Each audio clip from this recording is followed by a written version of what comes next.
Mais il y a quelque chose, un must, que personne ne veut lire, et qui est dans toutes les biographies. C'est le massacre de la 3e tribu juive qui était à Médine avec le prophète, le massacre des Banu Quraïza.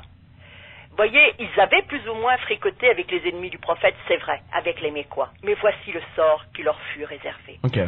Voici ce que dit Ibn Ishaq. On les fit descendre, ils avaient été enfermés dans le quartier de Bint al-Harith, c'est-à-dire la fille d'Al-Harith, à Médine. L'envoyé d'Allah alla sur le marché de Médine et fit creuser des fossés. Il les fit venir. On les fit venir par groupe. Ils étaient au nombre de 600 ou de 700. Certains disent 800 et 900. On leur coupa le cou. Et dans Ibn Hisham, page 277, puis il fit venir les Banu Quraïza, ce sont les juifs de cette tribu, par petits groupes, et leur coupa la gorge sur le bord du fossé. Le prophète ne cessa de les égorger jusqu'à leur extermination totale. On ne tua de leur femme qu'une seule femme. C'est bien, elle était chez moi, c'est une juive dont elle parle. Elle parlait avec moi et riait de tout son cœur, pendant que l'envoyé d'Allah fit tuer les hommes de sa communauté dans le marché. Tel qui parle, hein. Soudain, un crieur cria le nom de la femme, disant « Où est une telle ?» Alors elle répondit « C'est moi. » Je lui dis « Qu'est-ce qu'il y a ?» Elle répondit « On va me tuer. » « Mais pourquoi ?» lui dis-je. « À cause d'un acte que j'ai accompli. » On l'a pris et on lui coupa le cou. Et Aïcha est étonnée de son cas. Elle dit ceci parce qu'elle est très, très sensible, Aïcha. Je n'oublierai jamais la sérénité de son âme et la fréquence de son rire, tout en sachant qu'elle allait être tuée. Et Ibn Hisham dit, c'est elle, vous savez pourquoi elle a été tuée? Elle avait jeté un moulin sur Khalad, vous savez, un moulin, une sorte là pour moudre, sur Khalad ibn Suwaid. Mais il y avait quelque chose encore plus touchant. Il y avait un juif, Al-Zubayr, qui avait rendu un service à un arabe, qui était des compagnons de Mahomet. Et vous savez, un bienfait, il faut dire la vérité, dans un monde bédouin, ça ne s'oublie jamais. Alors l'arabe s'habite, alla auprès de Mahomet, il lui dit, fais-moi don de son sang. Il m'a sauvé un jour, il est à toi, dit le prophète. Okay. Et alors Al-Zubayr, le juif, dit alors, mais où est Karb ibn Assad? Et l'arabe s'habite répondit, il est tué. Et un tel, il est tué. Et un tel, il est tué.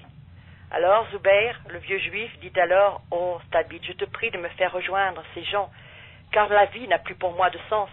Je ne peux plus patienter jusqu'à ce que je rencontre mes bien-aimés.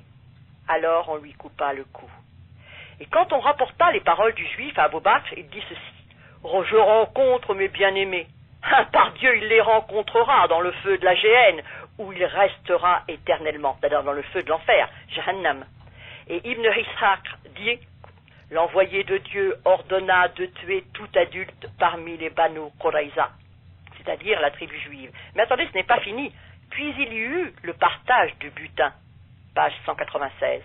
L'envoyé d'Allah fit le partage des biens des Banu Quraïza, de leurs femmes et de leurs enfants, entre les musulmans. Le cavalier avait 3 parts, 2 pour le cheval et 1 pour le cavalier. Et le combattant à pied n'avait qu'une seule part. Puis l'envoyé d'Allah envoya Sa'd ben Zaïd al-Ansari à Nejd, vous savez c'est le cœur de l'Arabie, avec des femmes captives pour les vendre et acheter en échange des chevaux et des armes. L'envoyé d'Allah avait choisi pour lui-même, parmi leurs femmes, parmi les juives, Rayhana. Elle voulut rester sa concubine et refusa le mariage. Vous avez dans l'envoyé d'Allah un bel exemple. Et même dans le Coran, sourate 33, on parle de ce carnage de la 3e tribu. Il est dit, une partie d'entre eux a été tuée par vous, une autre réduite en captivité. Fariqan yaqtuluna wa ta'siruna fariqan. Mais il y a autre chose. Après avoir massacré cette tribu juive, c'était la 3e, les 2 autres avaient été en quelque sorte chassés parce que on était intervenu. Vous savez, c'est ces systèmes d'alliance en Arabie. Ils s'étaient réfugiés, les pauvres, dans une palmeraie qu'on appelle Khaybar, K-H-Y-B-A-R. Et alors, on ne va pas les laisser tranquilles. C'est pas forcément la faute du prophète. Vous savez ce que dit Ibn Hisham? Le slogan des partisans de l'envoyé d'Allah durant la campagne de Khaybar, c'était « Oh victorieux, tue, tue !» Vous savez, des vrais excités. Moi, je pense que le prophète était le moins, c'était des fous. Et voilà comment le récit de la campagne de Khaybar. Mais là, Madame Delcambre, là... Oui, je peux continuer comme ça des heures, hein. Oui, je sais. Vous savez qu'est-ce qui s'est passé, ce qu'il a fait à la Khaybar? Il a demandé au chef juif Kinana ben Arabiya, chez qui se trouvait le trésor des Oui. Juifs. Il lui a demandé où était le trésor. L'autre ne voulait pas le dire. Il lui a dit, à ce moment-là, il a dit, si je trouve le trésor, est-ce que tu permettras que je te tue? Kinana a dit, oui, comme ça. Et alors, l'envoyé d'Allah a trouvé une partie du trésor. Il a continué, il a ordonné à Al-Zubayr ben al-Awwam de le torturer jusqu'à ce qu'on puisse faire sortir ce qu'il y avait en lui. Al-Zubayr se mit à faire brûler sur sa poitrine jusqu'à ce que Kinana fut sur le point de mourir. Puis l'envoyé de Dieu le livra à Muhammad ben Maslama. Celui-ci coupa son cou en vengeance de son frère Mahmoud ben Maslama. Et celui qui traduit ça, c'est Badawi, qui est vraiment, Badawi, pardon, qui est vraiment un musulman qui dit à chaque fois qu'il met le nom du prophète, Muhammad, il dit sallallahu alayhi wa sallam. Mais il a fait mieux, le prophète. Il y avait Safiya, l'épouse de ce Kinana qu'il avait torturé et fait tuer. Elle était avec une autre captive. Ah. Le prophète ordonna de s'approcher et jeta son manteau sur elle. Alors les musulmans surent que l'envoyé d'Allah l'avait choisi pour lui-même. Et sur le chemin du retour, il n'a même pas attendu d'être arrivé à la Mecque. Il a consommé le mariage. Il a couché avec elle sous une coupole. Et il y avait un homme qui s'appelle Abu Ayyub Khalid ben Zaïd. Et lui, il a veillé dehors toute la nuit. Et le matin, quand le prophète a eu couché avec Safiya, la femme de Kinana, il a dit, tiens, mais qu'est-ce que tu fais là, toi, être là près? Et Abu Ayyub, et il dit, écoutez bien ce qu'il a dit, ce bédouin, c'est une femme dont tu as tué le père, son peuple, c'est pourquoi je craignais pour toi.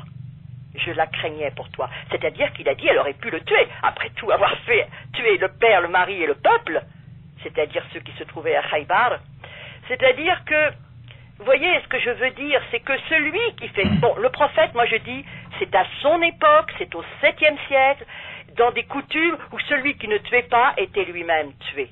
Mais ce qui est grave, vous avez dans mon envoyé un beau modèle, en ayant dans le Coran que ce qui est dit le prophète, c'est Dieu qui le dit, eh bien, vous ne vous étonnerez pas que dans cette vidéo, je vois reproduit celui qui coupe la tête comme on pouvait le faire au 7e siècle et qui est sûr en faisant ça de satisfaire son prophète et le Coran. C'est ça qui pour moi est grave. Quand j'ai vu la femme lapider, cette lapidation, avec exactement en prenant des pierres pas trop grosses parce que ça les tuerait d'un coup, pas trop petites parce que c'est pas ça, que le sang coule, que les chairs éclatent, je me dis, mais attendez, c'est la parole éternelle de Dieu et ça continue et on ne peut pas ne pas le dire